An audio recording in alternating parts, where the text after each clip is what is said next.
Question दिया हुआ है, how can the following conversion be carried out. पहला वाला क्या दिया हुआ है, एनिलीन टू ब्रोमोबेंजीन। देखो एनिलीन, एनिलीन का मतलब क्या होगा, बेंजीन के ऊपर अगर NH2 है तो उसको हम लोग एनिलीन बोला जाता है। ये बेंजीन है, इसके अगर ऊपर में NH2 है तब उसको एनिलीन बोलेंगे। अब देखो एनिलीन से डायरेक्टली हम लोग ब्रोमोबेंजीन तो नहीं बना सकते हैं, तो हम लोग क्या करेंगे, डाइजोनियम सॉल्ट का फॉर्मेशन करेंगे। तो डाइजोनियम सॉल्ट बनाने के लिए हम लोग रिएक्ट करते हैं नाइट्रस एसिड के साथ, HNO2 और HCl। अब तो जब इसके साथ रिएक्शन कराएंगे तो यहाँ से क्या निकल जाएगा, यहाँ से हाइड्रोजन और ये निकल जाएगा। तो बचा कौन, देखो यहाँ पे बेंजीन, और बेंजीन के साथ देखो यहाँ पे एक N और यहाँ पे एक N, ये जो दो N दिख रहा है, तो यहाँ से क्या निकल जाएगा, यहाँ पे N2 बन जाएगा। और यहाँ से क्या निकला, ये जो Cl है ये भी तो N2Cl बन जाता है। और यहाँ से निकला क्या, देखो कितना हाइड्रोजन है, एक, यहाँ से दो, सॉरी, और यहाँ से एक, तीन, और यहाँ से एक, चार। तो टोटल कितना हो गया, 4 हाइड्रोजन। तो 4 को हम लोग ऐसा लिख सकते हैं 2H2। और ऑक्सीजन देखो कितना मॉलिक्यूल्स है, यहाँ पे 2 मॉलिक्यूल्स है, तो ऐसा लिख सकते हैं 2 मॉलिक्यूल्स ऑफ H2O। अब देखो ये बना बेंजीन डाइजोनियम क्लोराइड, ये बना बेंजीन डाइजोनियम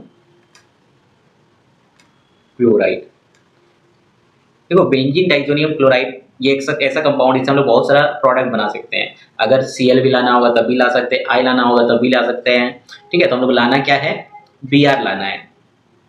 तो Br लाने के लिए हम लोग क्या करेंगे, डायरेक्ट इसके साथ रिएक्शन कराएंगे। इसमें भी 2 रिएक्शन था, एक सेंडमेयर था, दूसरा गेटरमैन था। तो दोनों को देख लेते हैं। सेंडमेयर क्या एक्सप्लेन करता था, जब CuBr और HBr के साथ रिएक्शन करता है, CuBr और HBr के साथ, तो यहाँ से इसको निकाल दो, CuCl निकल जाएगा। और N2 स्टेबल होता तो अपने से निकल गया, तो ये जो Br बचा है वो Br क्या हो जाएगा, इसके साथ जुड़ जाएगा। तो क्या बन जाएगा, देखो यहाँ से क्या बना, Br प्लस यहाँ से क्या निकला, CuCl प्लस N2। तो ये हो गया सैंडमेयर रिएक्शन। इसको हम लोग क्या बोलते हैं, सैंडमेयर रिएक्शन। और दूसरा होता है गेटरमैन रिएक्शन। अगर हम लोग इसका Cu पाउडर और HBr का यूज करते सिर्फ, देखो यहाँ पे क्या था, CuBr था, यहाँ पे क्या यूज किया हम लोग, ओनली Cu पाउडर का, इसके प्रेजेंट में HBr। अब ये रिएक्ट करता है, ये जो मॉलिक्यूल्स है ये रिएक्ट करता है, तो यहाँ से भी क्या निकलेगा, देखो N2 तो अलग से निकल जाएगा, यहाँ पे आ जाएगा Br प्लस यहाँ से क्या निकला, N2। तो ये हो जाएगा, इसी को बोला जाता है गेटरमैन रिएक्शन, गेटरमैन रिएक्शन। तो 2 तरह, सैंडमेयर भी एक्सप्लेन किया था और ये गेटरमैन, दोनों नेमिंग रिएक्शन है। तो पहले हम लोग डाइजोनियम बनाएंगे ये, उसके बाद जाके हम लोग रिएक्शन कराएंगे। अगर I लाना होता है तो Ki के साथ रिएक्शन कराते हैं, ठीक है। F लाना होता है तो उसके लिए भी रिएक्शन करा सकते हैं हम लोग,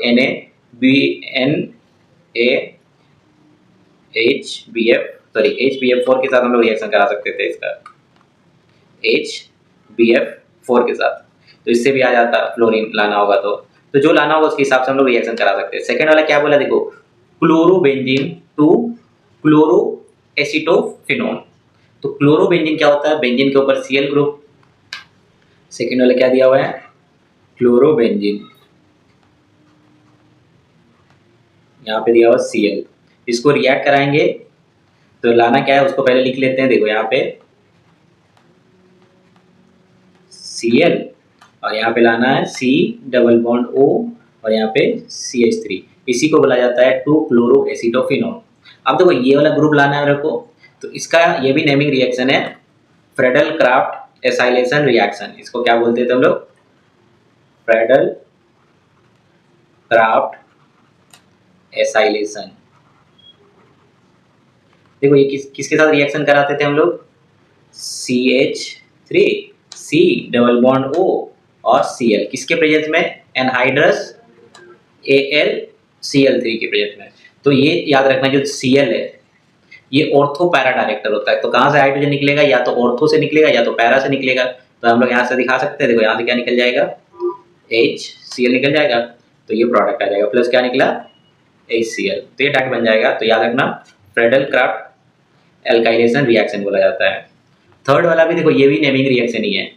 नेमिंग रिएक्शन देखो क्या दिया हुआ है, यहाँ पे दिया हुआ है क्लोरो इथेन टू ब्यूटेन। देखो इथेन से कितना कार्बन बढ़ गया, 2 कार्बन बढ़ गया। इथेन 2 होता है और यहाँ पे ब्यूटेन है, मतलब 2 कार्बन एक्स्ट्रा बढ़ गया।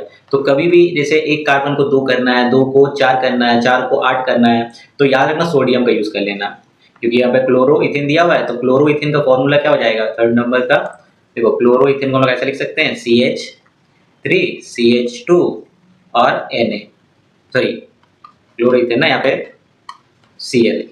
किसके साथ रिएक्शन कराएंगे हम लोग, सोडियम के साथ। और सोडियम जब रिएक्ट करता है कितना मॉलिक्यूल रिएक्ट करता है, 2 मॉलिक्यूल्स। तो इसी को दोबारा लिख रहे हैं, देखो यहाँ से Cl है, उसके बाद क्या हो जाएगा यहाँ पे CH2, उसके बाद CH3 को लिखेंगे।